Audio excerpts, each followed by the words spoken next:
E eu acho que o futebol brasileiro aqui, Mário, isso é minha opinião, tá? A gente pode falar com antes de Jesus e pós-Jesus. Ah, Eu acho que todos os times, se hoje procuram essa marcação alta, A agressiva, exigência né, mudou de mesmo. colocar esse nível, é por conta do que ele fez. E eu acrescento o Sampaoli no Eu Santos. ia falar isso agora. Porque No Santos. aquele Santos O do Sampaoli no Sampaoli, no Santos. Atlético, não? Não, depois no Atlético, porque em 2019 ele estava no Santos Ah, e Jesus no Flamengo. batiam de frente ali. Foi um jogo que todo mundo esperava. Acabou não sendo o melhor jogo para você ver, mas taticamente. O Mário, tem uma entrevista do Felipe Luiz, não sei se você já teve essa possibilidade de ver essa entrevista, que ele fala que nesse jogo contra o Santos, no Maracanã, o Flamengo ganhou de 1x0, o gol daquele do Gabriel, que tapa. né? Nossa. Que ele fala o seguinte, que Jesus chegou na preleção e falou pra eles, hoje nós vamos jogar diferente. Nós vamos dar a bola pro Santos, vamos baixar a linha, vamos jogar um jogo mais de transição e tal. Os caras aceitaram, beleza. O Jesus tinha o time na mão, o Flamengo ganhou de 1x0. E aí, mas ele falou que no final do jogo o Felipe Luiz chegou pra questionar. E uma parada até que é bom pra perguntar isso pro Mário, e o Mário teve no profissional. Pra perguntar, pra questionar a comissão, Mister, beleza, ganhamos o jogo, mas por que nós mudamos hoje? Se todo jogo a gente que impõe, a gente que joga pra cima, a gente que domina o jogo, por que hoje nós demos a bola pro Santos? E aí eles falaram lá com os estudos dele do time, falou, porque o Santos é o time que mais rouba a bola na primeira linha, né, no caso da tua construção de jogo, pela intensidade que aquele time do São Paulo fazia. Então, nós demos a bola pra eles, pra gente não perder tanta bola. Sabe, claro, tem a explicação dele lá. E olha como é que é o caso. O Felipe Luiz foi questionar, né, aquela situação. Aquele time do Santos era um time que pressionava, roubava muita bola e construía gol, né, dali. Então, assim, essa é uma parada que a gente fala dos treinadores que... Não é que... tem que ter muito cuidado pra falar isso, né? Porque não é que os treinadores não estudam, todos são capacitados. Eu falo na live lá, que eu falo assim, mas tem aquele cara lá é muito ruim. Eu falei, cara, se ele fosse ruim, como é que ele chegou lá, irmão? Como é que Exatamente. ele fez todo o trabalho dele? Como é que ele tá ali? Você pode não gostar do estilo dele de jogo. Eu, por exemplo, tem vários treinadores aí que, meu irmão, eu detesto a forma de jogar. Ponto. Mas falar que o cara... Alguma coisa ele tem de bom. Se for um cara que, meu irmão, um cara marca pra caraca o time dele, meu irmão, fazer gol, pô, nesse time, meu irmão, é o mérito do cara, armar uma defesa mais consistente. Gosta? Não. Mas é a forma dele de jogar. Sim. E eu falo muito isso, agora a galera muito de botar pra baixo. Mas eu entendo, Mário, pós-Jesus, o futebol brasileiro mudou bastante. Eu acho que pós-Jesus mudou bastante pela quantidade de treinadores estrangeiros também, né? Também. Então aí acaba vendo um pouco dessas filosofias, dessas metodologias, que, particularmente falando, no futebol de base no Brasil já acontece bastante. Você vê muitas equipes marcando com linha alta, fazendo linha de impedimento, fazendo marcações por zona, enfim, uma série de coisas que você vê acontecendo no futebol de base que é pouco evidenciado. Por quê? Porque a gente não tem a mesma exposição. Entendeu? Ah, o nosso é o certo porque a gente está fazendo parecido com os estrangeiros? Não, não tem nada a ver com isso. Estou falando que é uma coisa que também está acontecendo aqui, também está sendo manifestado aqui e que a gente precisa falar. De repente o Mário hoje está tendo a possibilidade de falar aqui, não sei para quantas pessoas, ou quantas pessoas essa mensagem vai chegar. De repente alguém olhar com um pouco mais de crítica e conseguir identificar algumas coisas no futebol de base também. Mas acredito muito. O sucesso que o Jesus teve com o Flamengo, que o Abel teve com o Palmeiras, com o Vojvoda no Fortaleza, fortaleceu muito essa imagem de que a gente precisa trazer treinadores estrangeiros e que os treinadores brasileiros já não prestam mais. Fortaleceu muito. Assim, o Diniz ter ganho a Copa Libertadores é bacana para os treinadores brasileiros? Sim, ótimo. Sensacional. Sensacional. Porque a gente não pode desmerecer o profissional brasileiro. A gente sim. A gente tem que ter critérios para escolher os profissionais dos quais eu vou contratar. Se de repente você não conseguiu identificar em nenhum treinador brasileiro a competência para dirigir a sua equipe, ok, você vai no estrangeiro. Quantos estrangeiros vieram para o Brasil e não arrumaram nada? Também. Agora mesmo, iniciou o brasileiro com 10 estrangeiros, alguns já caíram. Alguns já caíram. E para mim, o mais grave disso tudo é a gente não ter reciprocidade. No teu espaço lá. A gente não tem espaço no país dos caras. Se a gente tem reconhecimento da nossa licença, se a gente tem reconhecimento da nossa parte profissional, não precisa contratar a gente. Mas se a gente tiver autorização para um dia trabalhar lá, ok, pode botar um montão de estrangeiro aqui. O problema é que os caras podem vir para cá. A gente não tem uma regulamentação. Os caras entram, trabalham, fazem o que querem, botam seus contratos do jeito que querem, vão embora e a gente não consegue trabalhar no país dos caras. Mas então, mas você não acha que... Eu acho isso bom, tá? Será Márcio? que é condição? Eu acho isso Condição bom. profissional? Sabe Não é. por quê? Para mim é uma reserva de mercado. Eu vou te falar, eu entendo perfeitamente, concordo com você, mas eu acho que tem um lado positivo para isso. Quando esses caras chegam aqui, não todos, que eu tô te falando.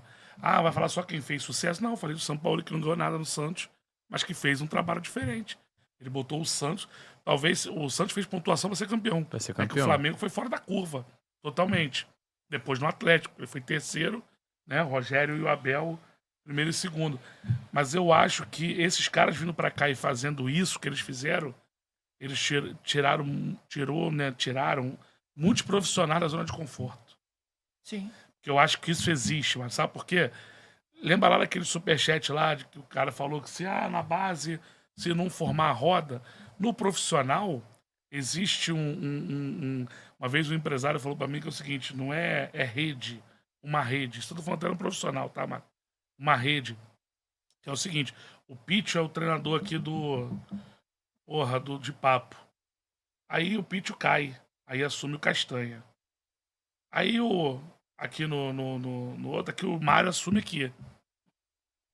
Amanhã, o Pitch tá assumindo lá no lugar do Mário. O Mário tá assumindo E o a lugar do gente tá Pedro. aqui, ó. Porra, nessa parada. Então o que acontece? Acaba não abrindo brecha pra outras pessoas chegarem. Hoje tu pega o Maurício, tá na Indonésia, porra. Tava falando com ele hoje. É, ele vai vir aqui, mas só em janeiro, quando ele tiver de férias aqui. Chega dia 20 de dezembro. Ele falou 18, 19, 20 de dezembro, por aí. Eu falei, não, deixa pra janeiro então, porque essa época de férias, porra, não tem nada. Deixa janeiro, a gente marca antes dele ir embora. Ele vai me avisar. Então, assim, fica esse rodízio. Os caras caem Série B, Série A. Agora Série A um pouco menos agora. Não, a Série B, Mas pô. Série B, o cara cai aqui, 2 dias depois, tá. Daqui a pouco ele volta pro mesmo time que É. tinha caído.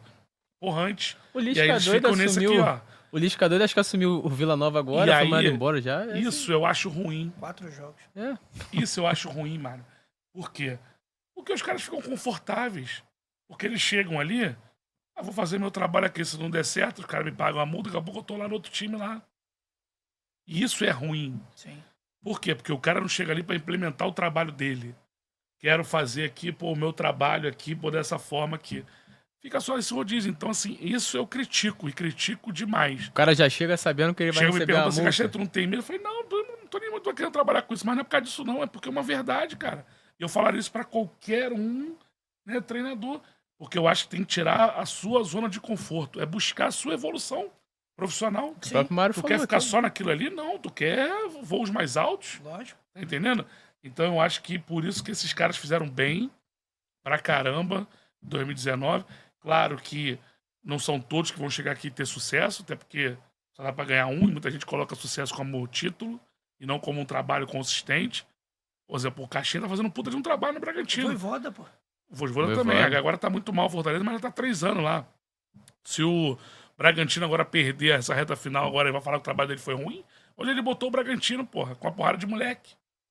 Então, nesse ponto, eu acho. Tu falou do Diniz ganhar. E assim, eu apoio. Mal dizer também, não sou ninguém pra apoiar ninguém. Mas assim, eu torço. Porque eu acho que o Diniz tenta fazer uma coisa diferente dos demais. O trabalho dele é autoral, né? Acho que, de vez em quando, ele pode fazer uma coisinha aqui pra poder não. Mas ele não tá nem aí, ele faz.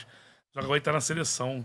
Ele tá sofrendo, né, na seleção. Mas tem um Brasil e Argentina que, se ele perder, a Vai pressão vai ser complicar. muito grande. E isso é ruim pros treinadores brasileiros. Ele tem que vencer o jogo. É complicado. Quase um desabafo do Castanho. Não é, Puta que mas é pariu. porque a maioria das avaliações, cara, elas são rasas em relação ao treinador. Sim. Por exemplo, aqui no Brasil a gente contrata o treinador pra mandar ele embora. Lá fora, e aí talvez por isso essa enxurrada de treinadores estrangeiros aqui, lá fora tu contrata o cara, amigo, tu bota uma multa alta pra tu pra você não perder ele. Não mandam tão fácil o treinador embora. O Vila Real tava com aquele Unai Emery, que treinou o PSG e tudo mais. Foi acho que é o Aston Villa ou o West Ham. Acho que é o West Ham, time do Paquetá, se eu não me engano. Foi lá e contratou ele, pagou a multa. Não é o time do Paquetá, não. É o time do Acho que é o do Douglas, é o Aston Villa, que os dois são roxos, eu sempre confundo. O Aston Villa foi lá, pagou a multa dele e contratou o treinador. E o Vila Real recebeu um valor para ir lá e conseguiu uma reposição à altura. Aqui não. Aqui a gente contrata o treinador Castanha, o torcedor fala isso. Tem que botar uma multa baixa caso precise mandar ele embora. Então por que você contratou ele? Você contrata o Arrascaeta pensando em mandar ele embora caso ele não dê certo? Não.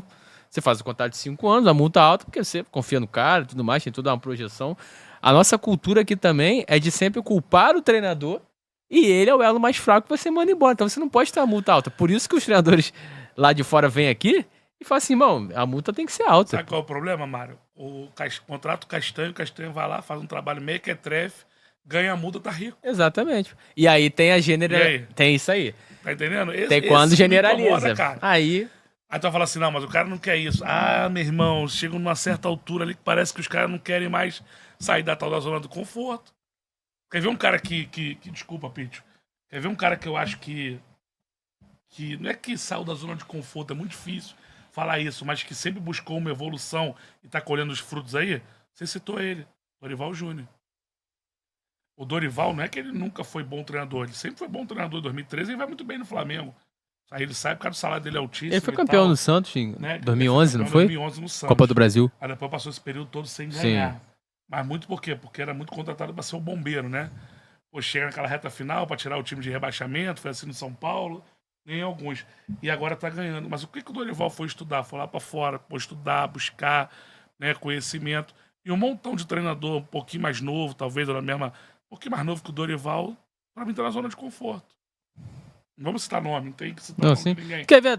Mas, tá entendendo o que eu tô falando? Eu acho que o Dorival foi um bom exemplo disso. Até usando... O Dorival sempre foi buscar, esse conhecimento. Foi lá fora, foi no Bahia, ficou lá um tempo, buscou e tal, colheu os frutos aí. Fez um Flamengo, porque muita gente coloca o Flamengo dele, o trabalho como feijão com arroz.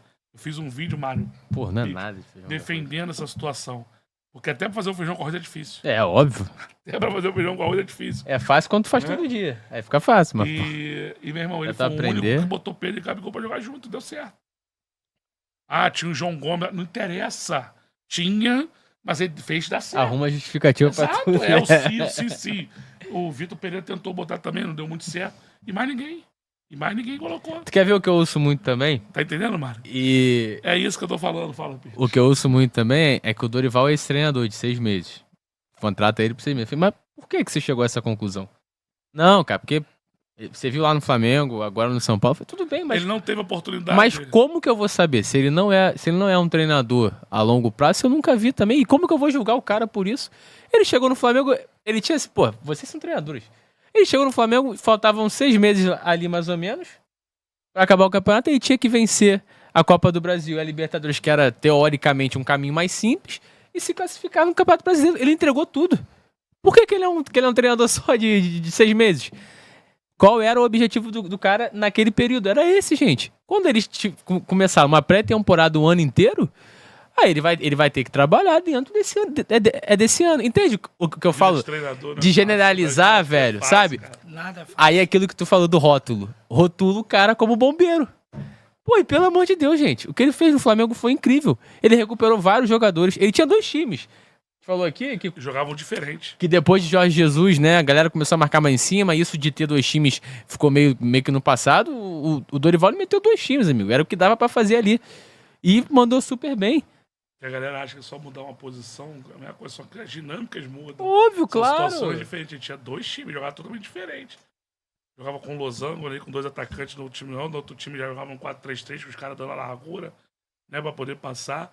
E ele foi muito bem. Agora, se o Dorival é português, ou francês, ou qualquer outra nacionalidade lá da Europa, tinha renovado com o Flamengo. Dorival.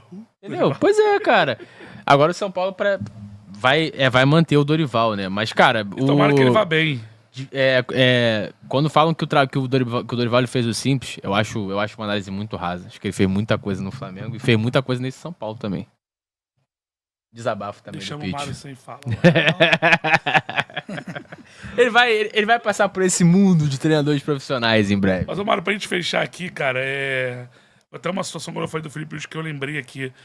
Esse tempo que você teve lá no profissional, né, com os caras, são aqueles caras realmente que, quando tu vai dar o trabalho, eles querem saber pra que serve aquele trabalho? Te questiona, né? Pra quais são os objetivos daquele trabalho? Não assim pra desqualificar o trabalho, não, mas pra aprender mesmo que eles têm essa vontade de aprender. Não, questionar mesmo, normal. Todo treinador que passou por lá falou que eles faziam isso, né? Eu já vi o Rogério Ceni falando isso. Eu não tive nem tempo, né, cara? Foi muito pouco, né? Eu não tive tempo de elaborar muitas sessões de treino. A gente não conseguiu estabelecer essa conexão toda, a ponto de ter essa conversa. Só que assim, o Felipe tem um caso à parte, né? Disso tudo aí. Numa dessas licenças CBF que eu dei aula, o Felipe foi meu aluno. Então, a gente sempre trocou muito, independente de eu estar como treinador naquele momento ali ou não. E foi até bacana porque teve uma situação que eu mostrei mais ou menos o que eu faço, né? Na minha semana de treino, como é que eu programo minha semana. Ele, cara, tu não tem medo de passar aquilo que tu faz, assim, tu passar aquilo que tu conhece pros outros, assim, de graça. Eu falei, Felipe, eu acho que eu estar aqui e eu não fazer dessa forma, não tem propósito. Tu não tá formando, pô. Eu não tô formando um novo treinador, não tô, entendeu? Assim, pra mim o grande diferencial vai ser a forma como eu vou abordar o atleta, meu feedback pro atleta. É aquilo que eu vou conversar com o atleta, que isso é pessoal intransferível. Não tem como eu falar pra você como eu vou conversar com o Felipe. A forma de jogar pode ser, as ideias são diferentes. Exato, e vai ter acesso diferente. Eu posso falar, por exemplo, vou pegar o exemplo do Felipe, vou pegar um cara da mesma posição que ele, o Ayrton. Eu posso pedir para que os dois façam a mesma coisa e vai sair de forma diferente. Um cara inteligente diferente. Com certeza. Totalmente diferente, entendeu? Vou pegar os dois que jogam na mesma posição, com um exemplo aqui hipotético. Mas, cara, eu não tenho nenhum tipo de milindre com relação a isso. Porque eu já trabalhei em N clubes, não de futebol, mas futsal pra caramba. E tive que jogar de forma diferente em todos eles, porque eu tinha material humano totalmente diferente. Eu tive que me adaptar a todos os lugares onde eu trabalhei. Então, em cima disso, esses caras não tiveram essa possibilidade. O Felipe é um caso à parte por causa disso. Então, todas as vezes que a gente aborda, pô, o que tu achou disso aqui? A gente prancheta, a gente fala, não, se eu fizer isso aqui, aí eu faço assim. E a gente ficou debatendo. É um cara que gosta de aprender bastante, Felipe. Exato. Né? Ele quer ser treinador, né? Eu acho que vai ser um grande treinador. Primeiro que ele é uma grande liderança, é um cara que se articula muito bem, inteligente um cara pra caramba. Inteligentíssimo, sabe muita coisa do jogo. Acho que de repente, né, vai conseguir se organizar ali mentalmente, porque uma coisa é você pensar o jogo pra você. Outra coisa é você conseguir disseminar aquilo que você pensa do jogo para 30 pessoas. Isso daí que vai fazer a grande diferença. Passar a ideia, né? Exatamente. É difícil mesmo. De como, comprar essa ideia. De né? como tu vai passar e como o cara vai comprar. Uma coisa é tu ter uma ideia macro. Aí o cara jogar, então, assim. Tá, beleza. Tu vai fazer isso um dia? Não. Tu tem uma temporada para desenvolver, às vezes na temporada tu não vai ter o resultado. Na própria faculdade leva 6 meses para se formar na matéria, pô. Exatamente. Então, você vai ter um tempo para desenvolver. Como é que tu vai distribuir tudo isso que tu quer na sua ideia macro? De segunda a sexta? Janeiro, fevereiro, março? Ou de uma temporada 1 para temporada 2 para temporada 3? Isso aí que tá o grande barato do treinador. Que aí não vende na farmácia. Exatamente.